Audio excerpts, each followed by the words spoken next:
All right. Wow. Oh my goodness. It feels like a long time in the making now, doesn't it? It's been a while. I'm glad we're doing this. It has been, I mean, I guess we'll start with introductions. My name's Connor. I've been with FCG now since July of last year. I got pulled in during COVID. I've been with them now for about a year. My background personally as a player is I've been, born in Seattle, grew up in Australia, and then moved back here to start college. Got recruited on a whim to play D1. Played with them for 2 years and then transferred out because of COVID. Played D2 for a year and currently in between schools. But fiercely love the game of golf.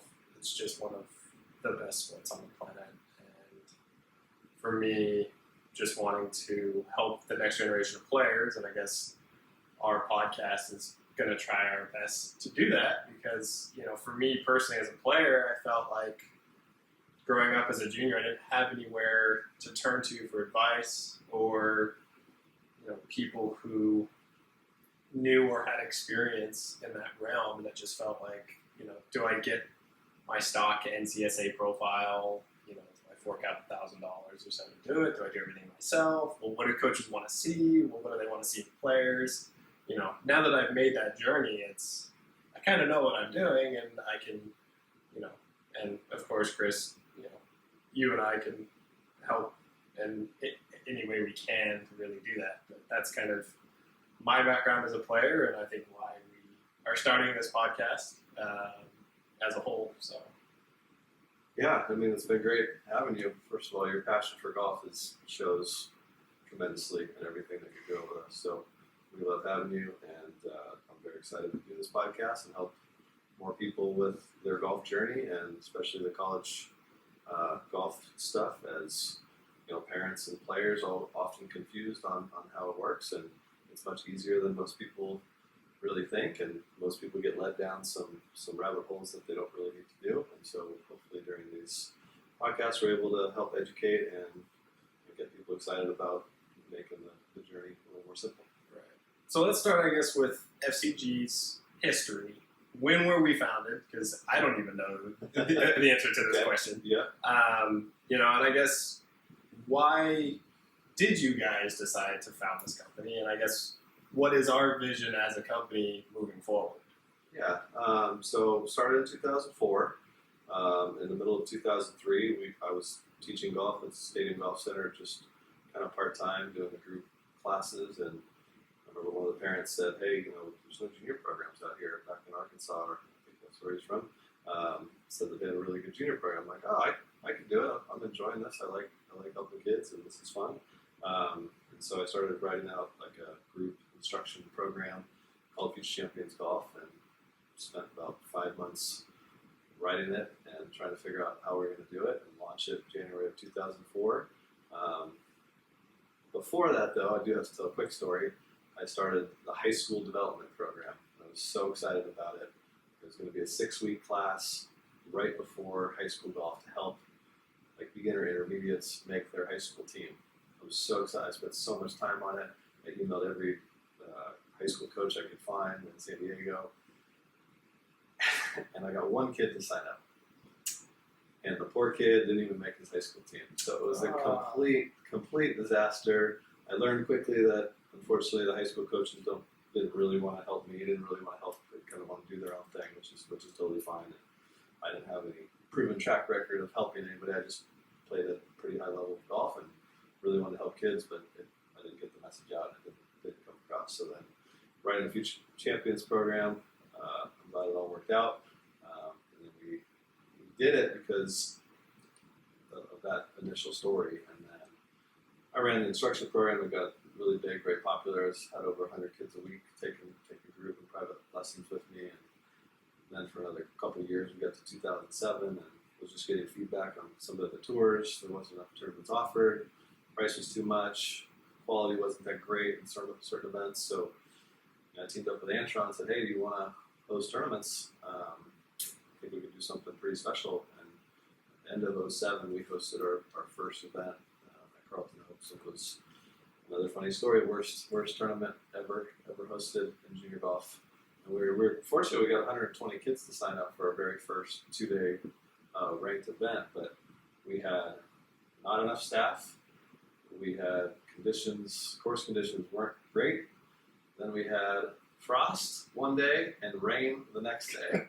Kids didn't finish. Like, to be honest, like the fact that we've hosted thousands of tournaments now and just continue to get better, that was a really perfect learning opportunity, and I'm surprised anybody came back, but I'm glad they did. We really have come a long way from that fateful day in 07.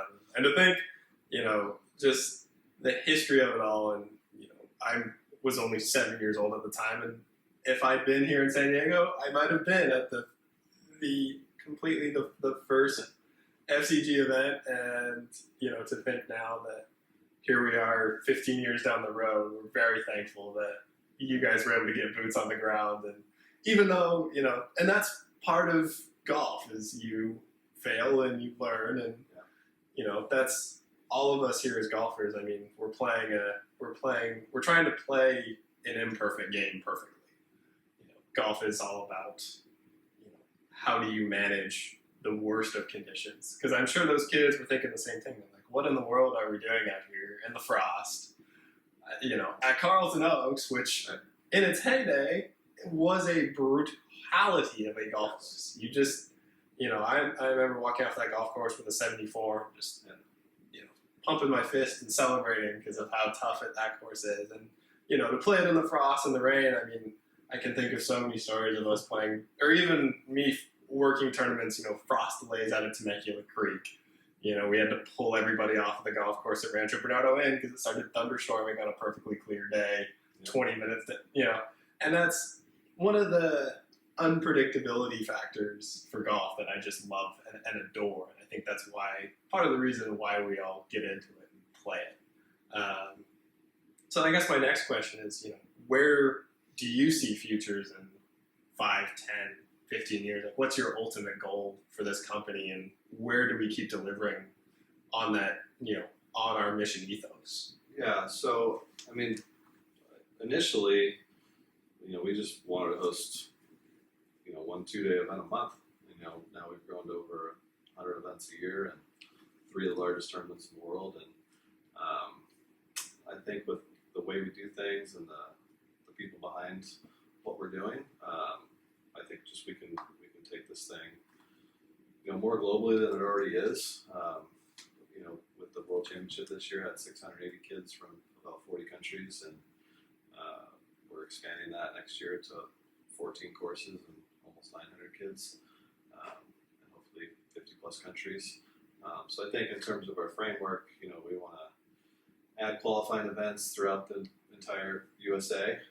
We don't want to flood and go everywhere. We want to be welcome where we go, and we want to help the local communities and just create a really fun, very exciting series that all comes together with a couple of events. So the World Championship being the big one to try to get to.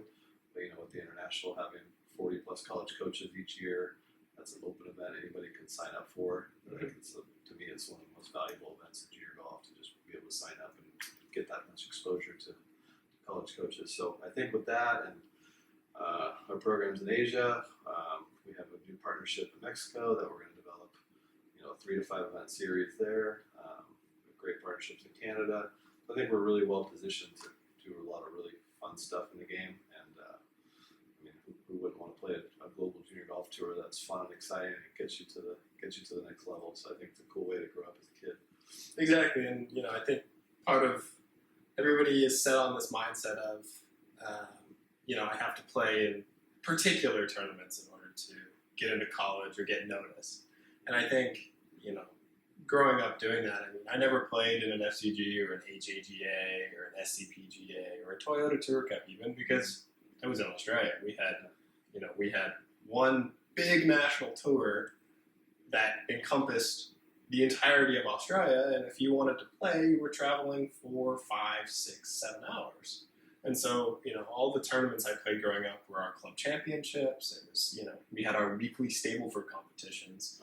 For all of you become Americans out there. Stableford does exist. I promise. It is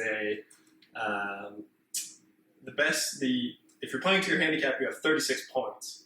And I know that sounds confusing, but if you can play to your handicap per hole, you get two strokes. But before I get into a wild tangent, so we had weekly Stableford competitions, and I would play in those, and that would be my method of getting better. But it wasn't, I didn't have the competition. I mean, my graduating class was 52. I was the only person on my golf team.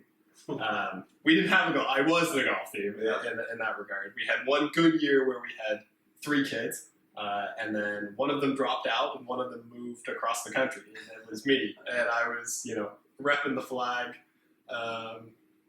for us at the golf tournaments. But I think part of growing into that and becoming a better golfer, and on that tack of getting noticed by college coaches, and you have to develop that fighting competitive spirit. In talking to a lot of coaches and being with my coaches as well, a lot of them just want to see you fight. They want to see you grit out and really bear down, and when the going gets tough, the tough get going. And they want to see you. They want to see you be 6 over through 9. And they want to see you be 3 over when by the time you finish, even when there's nothing to gain. Handle it. Exactly. And a lot of our kids it happens. You have a double on 2. You walk it off, you make par, and then all of a sudden you hit one OB and you're back to square 2. And you're sitting there and you're having to fight this battle where you're like, I have no chance of winning right now. But where does that fight come from? You have a choice to make at that point. Do you throw in the towel? Do you call it a day? And you go, that's okay. I'm not really interested in fighting anymore. I'm not going to win. Throw my hands up and just call it a day. Or do you find in the last 9 holes, are you like, I'm going to try to go sub 30, or I'm going to try to break par. I'm going to try to hit every green. And it's setting these goals that are realistic, but you're still pushing yourself during the round, because obviously each round comes and goes in waves. And I can't tell you how many collegiate events. You don't need to look at my collegiate track record. It's not great. But, I've started many a tournament with a double or a quad. And it's, it happens. Like, there was one tournament that comes to mind where we were shotgunning. We had a shotgun start in Houston. And it was 6:30 in the morning. And it was 40 degrees with a 20-mile-an-hour wind chill. And my starting hole was a 200-yard par 3 with an island green. Oh, gosh. And I plonked 3 in the water and started out with an 8. And I shot 76 that day. That's awesome. And that's when you talk about collegiate coaches and what they want to see, it's the grittiness. It's the, you're never going to throw in a towel, even if it seems hopeless. And sometimes it does seem hopeless. I mean, I'm sure you've had your love streaks with golf and your rough streaks. I mean, I gave up the game for a year or 2. I've done. I turned 14 and got into high school and went, oh, girls, classes, fun things, golf just kind of, And, for me, it just kind of goes out the window, and you're just kind of there. But, you reconnect with the game, and each person loves the game for a different reason. Each person, has their, I love that it's different every time you go play. The pins are different, the course is different, the conditions are different, the weather's different. There's no, I feel like with some other sports, basketball, swimming, tennis, you can get really complacent, and, well, not complacent, but it's just, you're doing the same thing over and over again. You're doing the same drills.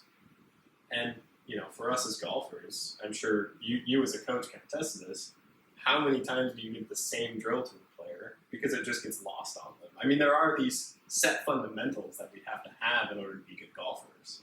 But then each player is so fiercely individual that, that's why certain people gel in 4 balls better than others. Sure. They're, these traits of what make us golfers are so fiercely unique that you can't just fit them into a mold. I'll do well in 4 balls. I suck at 4 balls. Because I think the mindset for me is that, and I've gotten better. There's certain times I play fine, but it's like all of a sudden you're now relying on somebody, and that doesn't maybe make your focus as strong, or makes you just feel a little bit like it's okay, he'll bail me out.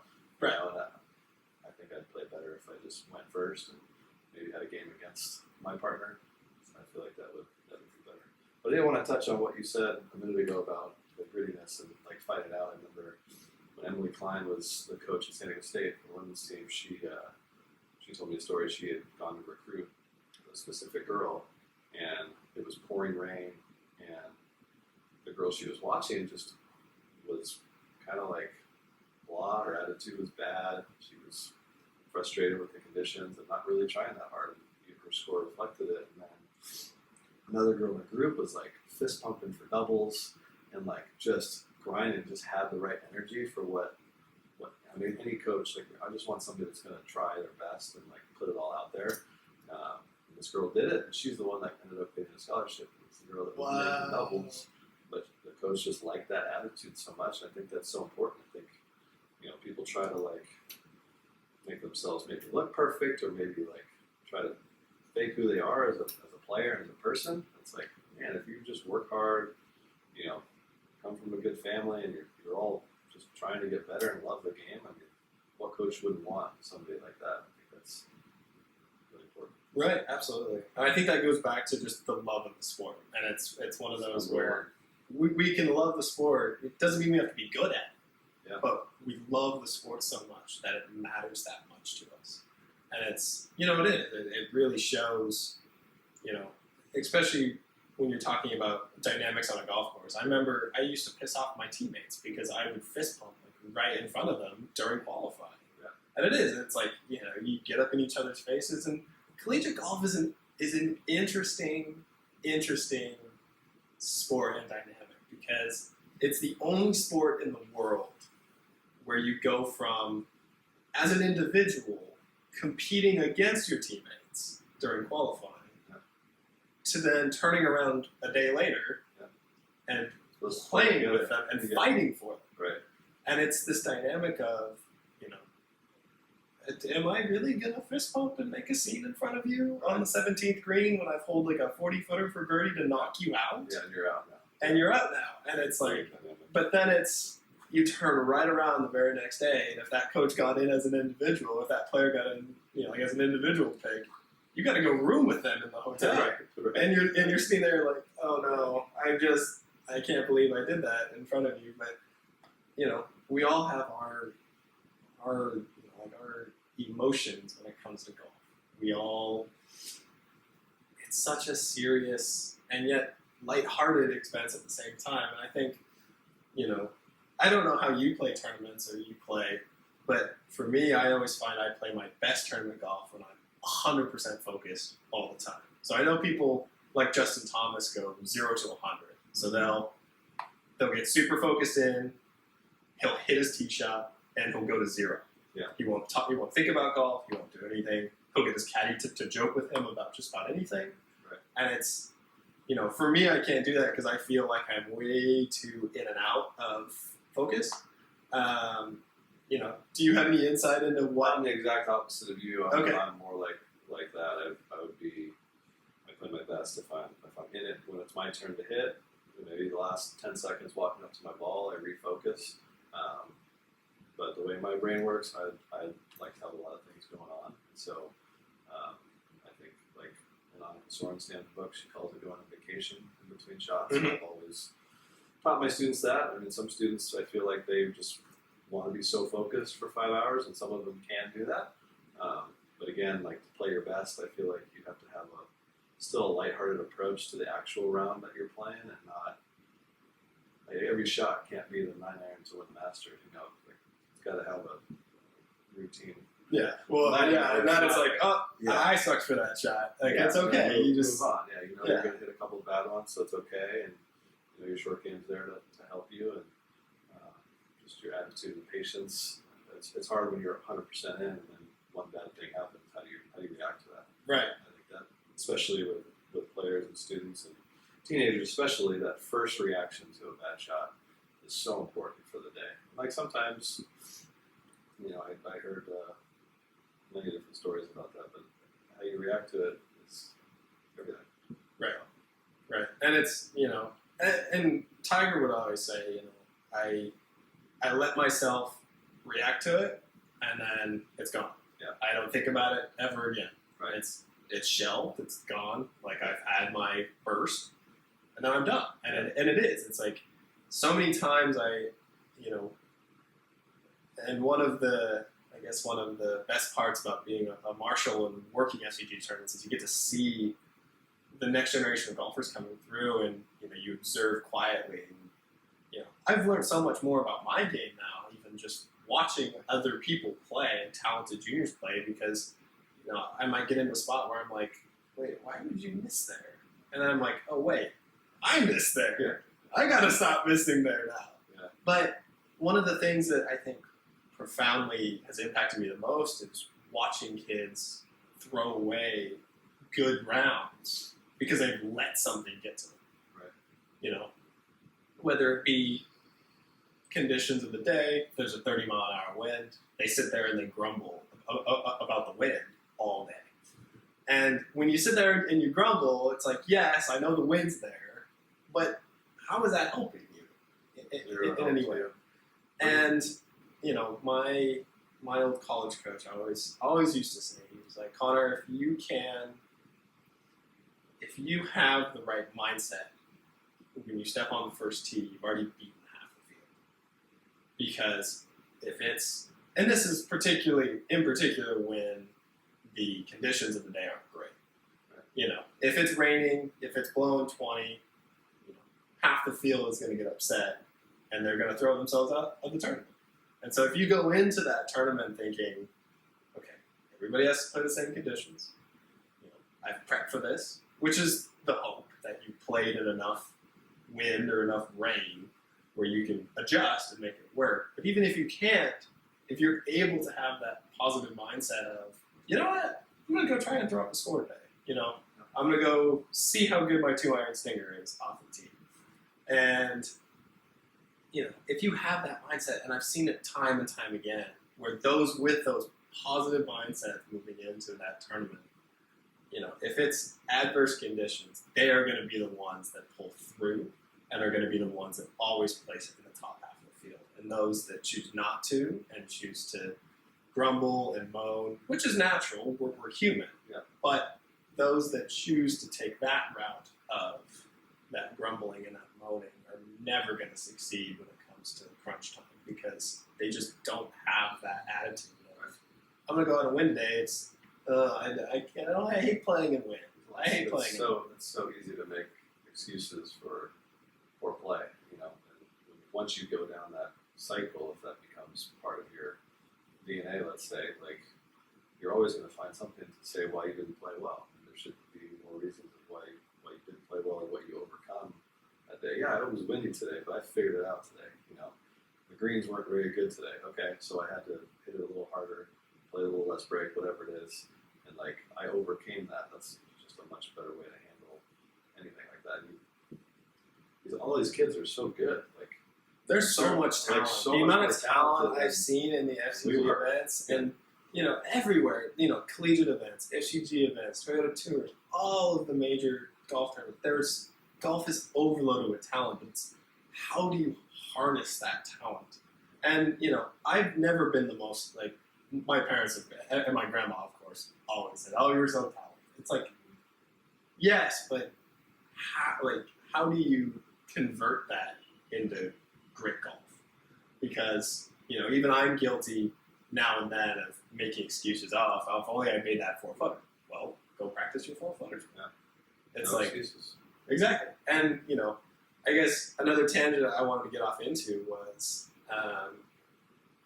coaching and then fitting as a part of that.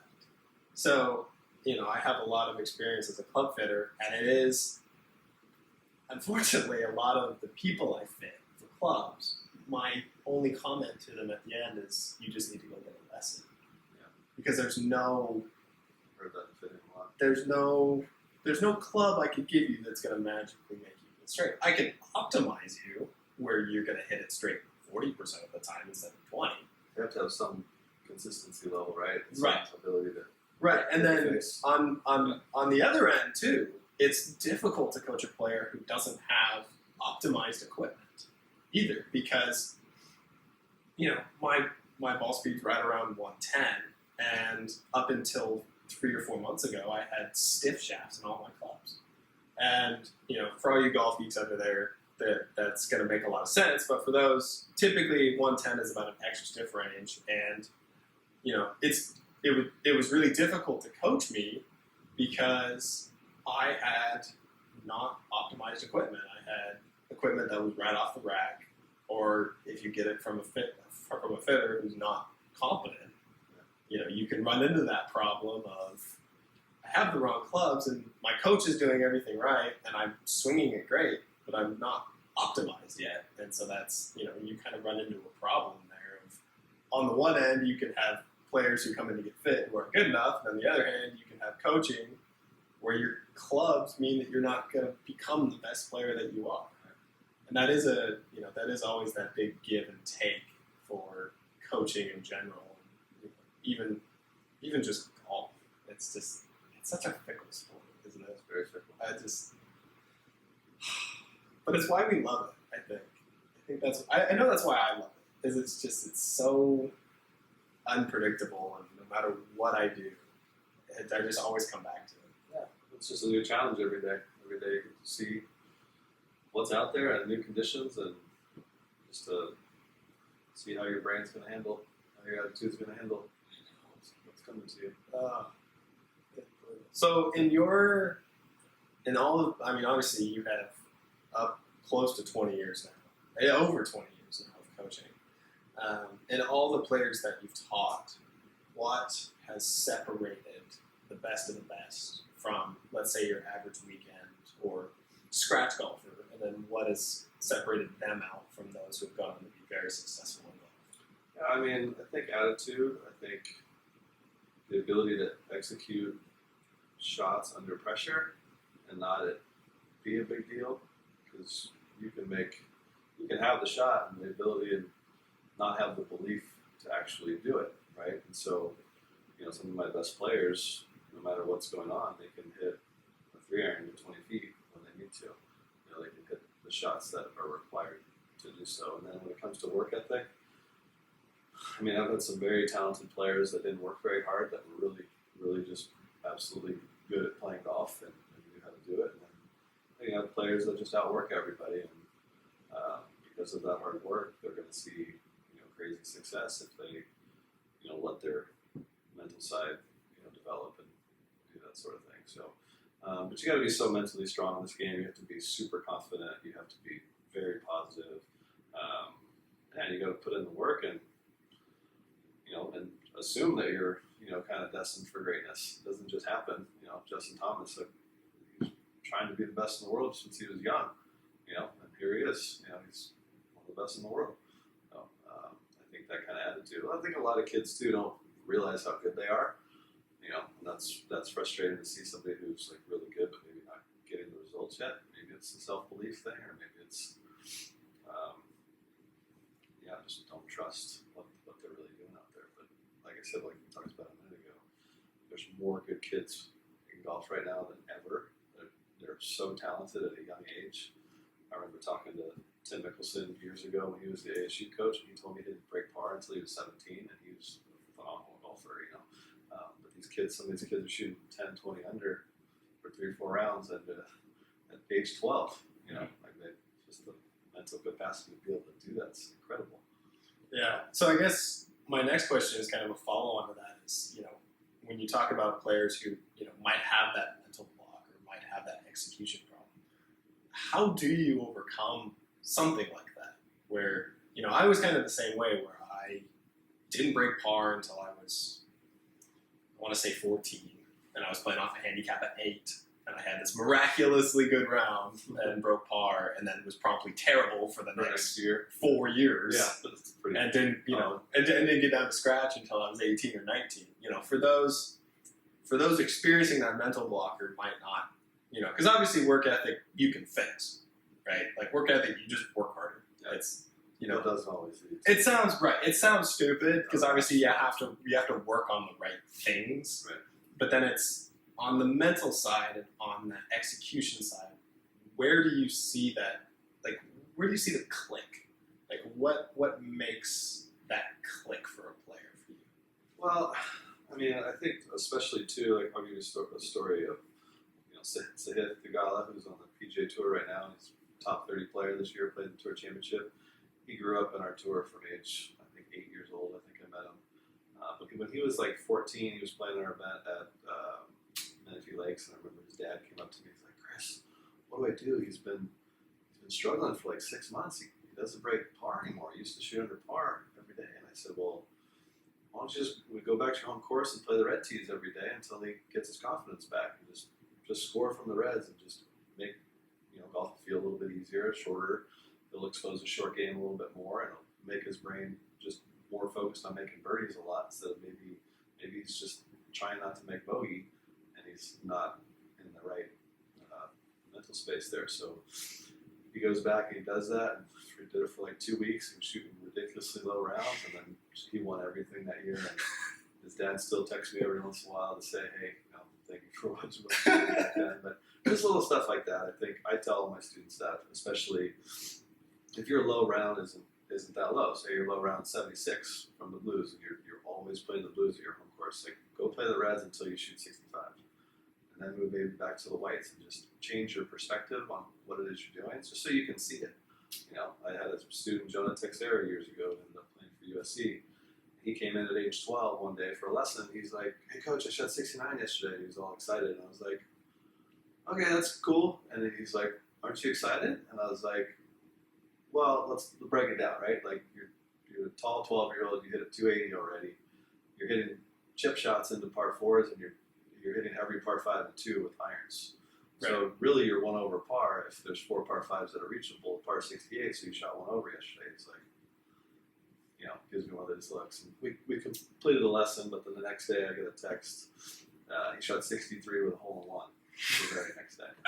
And it's like just things like that. And then I had a story, you know, years ago that I played this Oldsmobile Scramble at Bear Creek, which is a very hard golf course. Oh, I hate that golf course. It's I very do tough. not like that golf course. It's fun though. No, it is. It's atrocious. It's so much fun, but it is atrociously notorious for lack of a better word, you know, just not being very nice to scratch golfers. You can rack the score up pretty Oh yeah, very quickly. Yeah. I did that for like a Cal Open qualifier one year, and just racked up the score because it is one of those courses where it can just get you.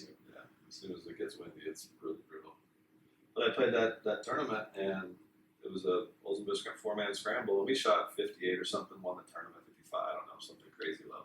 And we were having lunch afterwards, and the guys in my group were like, "Chris, you really hit almost all the shots." Like, there was a couple shots, like somebody made a par putt or somebody made a 10-footer for birdie or whatever, but like I hit so many like really good shots, and I thought about that on my hour drive home that day, and I was like, you know, if I applied that to my regular rounds, that mindset that it's okay to miss, like, you know, scramble, you got extra people there, it's okay to like have one bad shot, but you save it with a short game. It just changed me a little bit. And the next, like 2 days later, I shot 63 at Colonel Mountain Ranch, which was the course record at the time, and it wouldn't have happened had I not played that scramble. There's no way I would have just randomly shot 63. Right. And so I think too, when you're in your head, like everybody has like a comfort zone number or a score that they're mentally okay with, right? Like if 75 is, you don't want to shoot over 75, so you're okay with 71, but you're playing good enough to shoot 65, but you're okay with 1 under, so you're kind of like tiptoeing around and trying to play it safe. You're not really letting your great swing show up. How are you going to get better? Because you're already there. You're just not letting yourself kind of do it. So I think red tees. I also think when it comes to tournament play, I think a lot of kids try to climb the ladder a little too quick. Maybe they get 1 win, so they think they're ready to go play on the Corn Ferry Tour. You know, like win a lot, win at the level you're at a lot, and then step it up to the next level. So I want to see kids win more tournaments at a lower level before they jump up, to get so much just crazy confidence that you know when you show up at the tournament that you're going to win. just don't see that anymore. People are always trying to maybe go a little too quick on that. So Yeah. just a couple ideas on maybe how to get better in mental strategy in that. Yeah, I would definitely agree with that. I think, you know, I kind of ran into that mental block too, where it was like, you know, in Australia, everything revolved around handicap.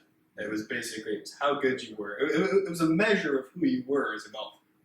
And so you were basically fighting to, you know, make that handicap every round. And if you got below it, you're like, and you would freak out.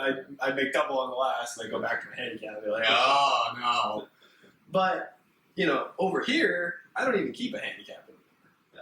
Because I don't find it helpful. Yeah. I mean, other than, of course, maybe applying for a tournament, but they can go, I mean, like, they can go look at my college record. Yeah, he's probably good enough. That's fine. But for me, it's like, and we as golfers get caught up in numbers. And, you know, one of my worst and best stories of tournament playing golf is, you know, we're out at Arizona at, I think it's called Palm Valley. It's the Phil Mickelson course out there. And, you know, I was solo leading the tournament after, it was like 9 under through 24, having myself a time. And I had one bad hole where I hit it right down the middle of the fairway and got buried in a divot, made double, kind of shook me a little bit. Still was leading after the 2 days, though, or the first day for 36 holes. And the difference in my mindset between the first day and the second day was staggering. The first day, I was laser focused, and all I wanted to do was go out and hit good golf shots. That was my only plan for the entire day. And things changed. And then I got the lead. And my second day, I was like, I have to win. I gotta win. I have to win my first college tournament ever. Yeah. But that was the only thought going through my head. And I put so much pressure on myself. Like, it's one thing, and I've done, trust me, I've done about 2 years worth of reflection after this tournament. Because that's how much it meant to me. Oh, absolutely. And I did so much reflection, and it's great to have the mindset of I'm going to win. But it's another thing to go out and execute. And okay, that's great. And all the kids tell me on the first year, like, Connor, I'm gonna win today. It's like, okay, yes, but how? And that's the big what if in golf is, you know, I got so caught up in the end result that I didn't see the 10, 20, 65 shots potentially that were going to make that happen. It was just, I'm just at the end of the day, I'm going to lift a trophy. It's like, you're an idiot. How are you going to do that when there's no step-by-step execution of that? And I think that's... Some people will say, like, I just want to par the last 5. You can't just say, I just want to par the last 5. You got a 450-yard par 4 with a lake on the left. Right. It's not so That's easier said than done. You gotta... I can't just par the last 5. Right. Like, you could definitely slice one OB here. Like, there's no...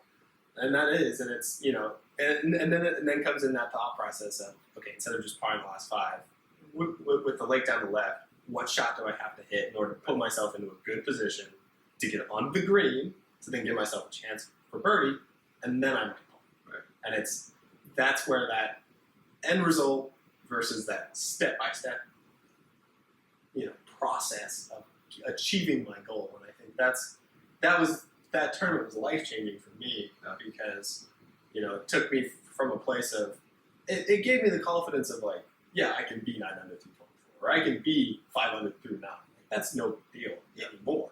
But it was, on top of that, it was what mental thought process do I have to execute in order to get there? Right. And it's, you know, and I think for me, even just getting better at tournament play is just playing it.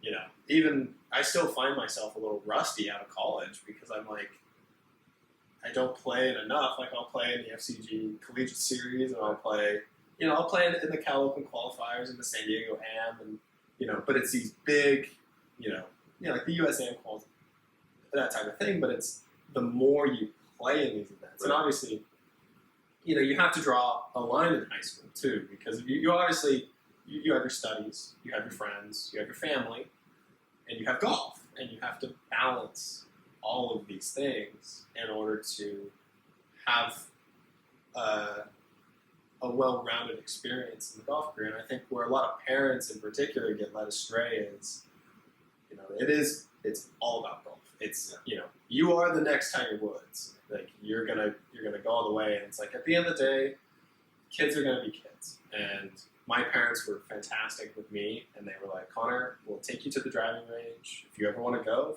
play golf, we'll take you. Otherwise, your life is yours to live, and we respect that. And that, for me, was incredible in growing as a person, because obviously, you have the same thing. You have family, a daughter, we have other priorities outside of just golf. And, and even getting caught up in high school, like recruiting, everybody's end goal was to get recruited. Right. And again, you come back to that end goal versus that process. And it's over, Right. Like, you got recruited, now what? Yeah. A lot of kids just stop. Yeah. They stop working hard, and the parents stop. It's this big breath of fresh air. Right. And it's just the beginning. That's the start of the whole journey, really, even though you've done 10 years of work or whatever. Right. Like, I worked 18 years to go play D1. And then they decide to get well-rounded. Right. Right, exactly. It's like, I can go to parties now. And then their golf goes, wee, and it just goes right down the drain. So, I mean, a lot of my advice to high school golfers is, yes, getting recruited is important. And if that's where you want to, if that's what you want to do, that's fantastic. But it's, you still have to take a step back and look at the grand scheme of things, which is, I'm still a person at the end of the day. Golf is not my entire life. If it is, good for you. It's a little sad, but I was there once, and it's, but it is. It's that growing, not only as a golfer, but as a person. I think that's, golf has made me make more connections than any other thing I've ever done in my entire life. And you make friends for life. Like, you shared interests. Like, I know a couple girls I've dated who have played golf. It's like, it's something you can share with loved ones, and it really does make for a lot of good memories for everybody. But kind of circling back to high school recruiting, I know a lot of my players kind of get caught up in that stress and that pressure of, our players, get caught up in that stress and that pressure of, I have to get recruited, and they let these intrusive thoughts kind of sneak into their minds about, and they suffer at tournaments, and their scores don't reflect what their talent level is.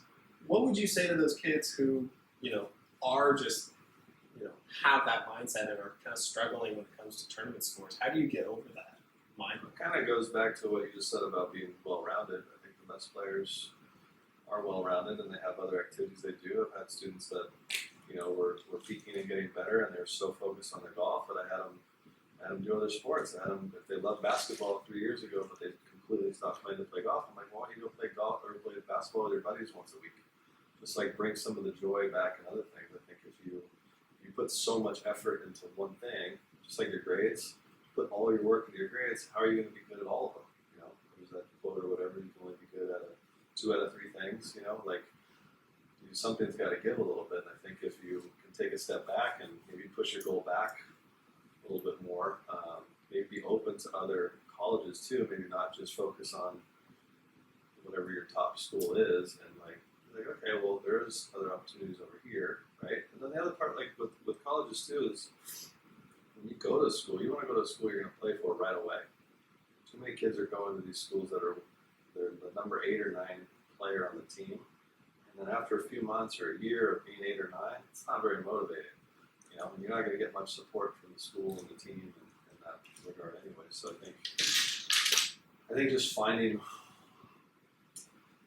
what makes you happy through golf. It comes back to that too. And you love the game so much that when you go play in these tournaments, you play in the national championship in December, and you're excited to be there, and you're calm, and you've done all the work, you're prepared. Like, prepare better and let your game just show up instead of try to force it and try to, college coaches know that you're going to have bad tournaments. They will expect you to put, like, I know I've talked to so many coaches where they love seeing a player who, man, he's down here, but after 6-8 months, you just see the scores trending.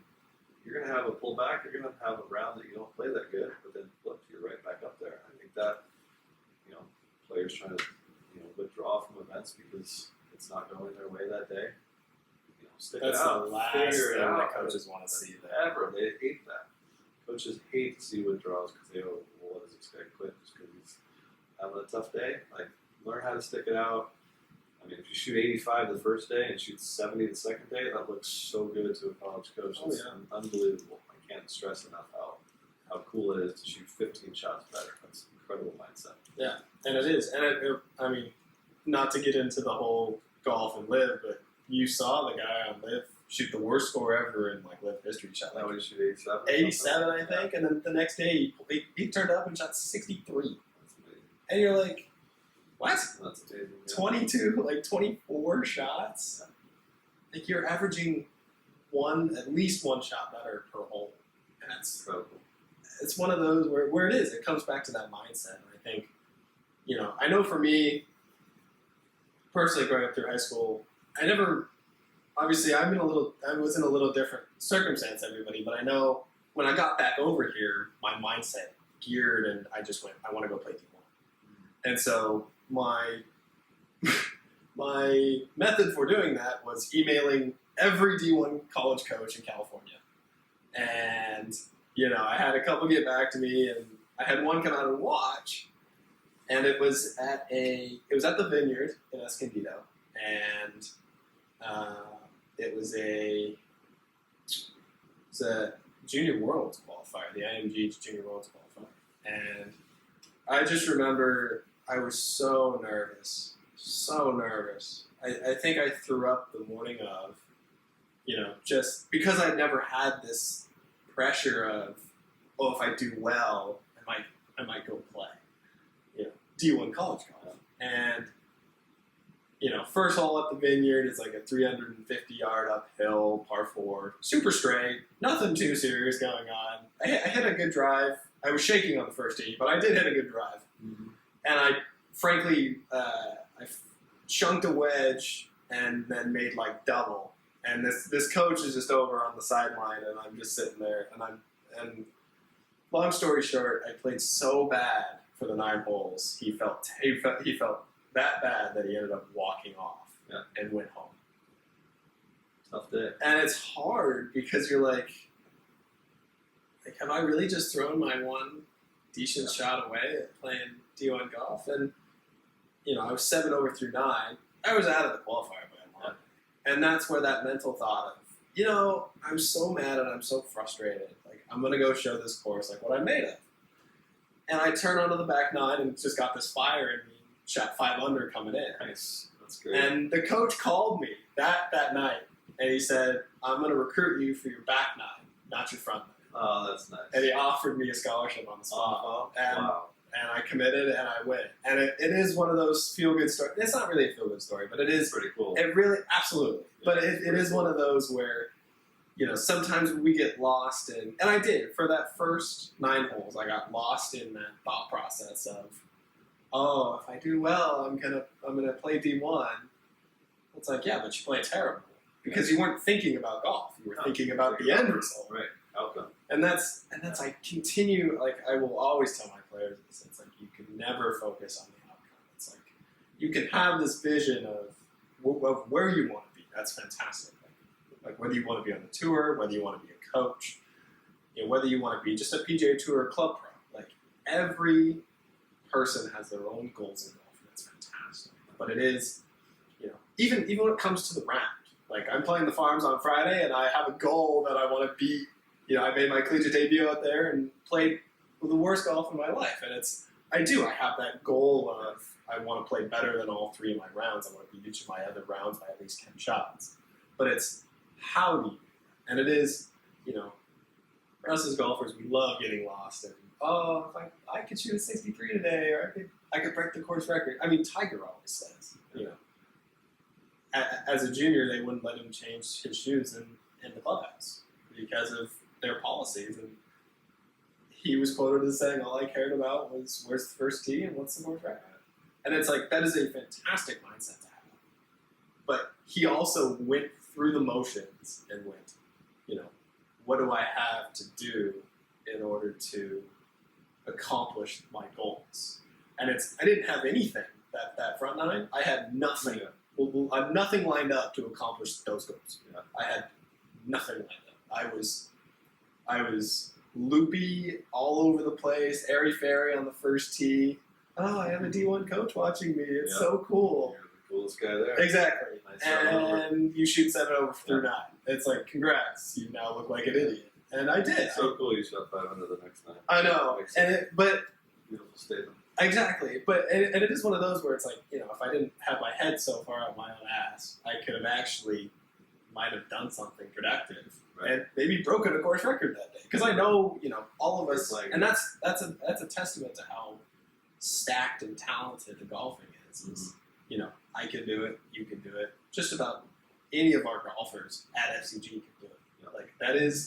But it is one of those where you have to go through the steps, and I think that for me, as a golfer, is the most important part where we want it to be.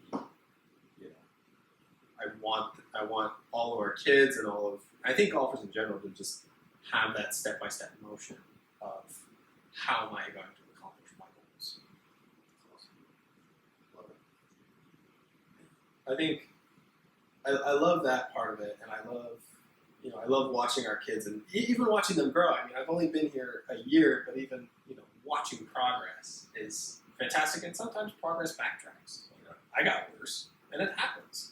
And it's so frustrating because you can get caught up in, why aren't I getting better? And sometimes you really do, especially in golf, have to take a step backward in order to take a couple steps forward. Like, for you as a coach, what for you? I mean, obviously, you told that story of Sahith, but what other players have you seen really take a step back in order to really take that step forward? And I think what for you separated them from everybody else? I think just being able to share perspective with students and let them know that how hard golf is and that it's not you're going to play good every day. You're going to have days that you struggle and periods. And as you can see how, for example, who's an amazing player, he when he first started high school golf, he was terrible because there was an adjustment period, right? And then when he started at San Diego State, kind of played pretty bad for a while. But then he just kept getting better and kept sticking to the fundamentals. And I would a lot of times have to pull him back to what those fundamentals were and what those thoughts that you're thinking about. Because you're always looking for the next thing to think about that's going to help you play better, right? But a lot of times it's just getting back to making it so simple that you can actually go play and score. Like you want to say that some little tip made you this great player, but it's just doing the same thing over and over again that works and that you trust. You don't switch your putting routine because you see some kid make putts one day. Like if you're a really good putter, stick with what that's working. So, yeah. I mean, even watching.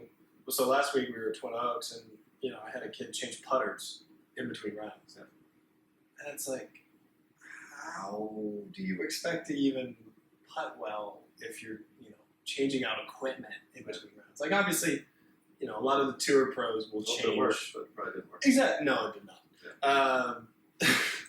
Yeah.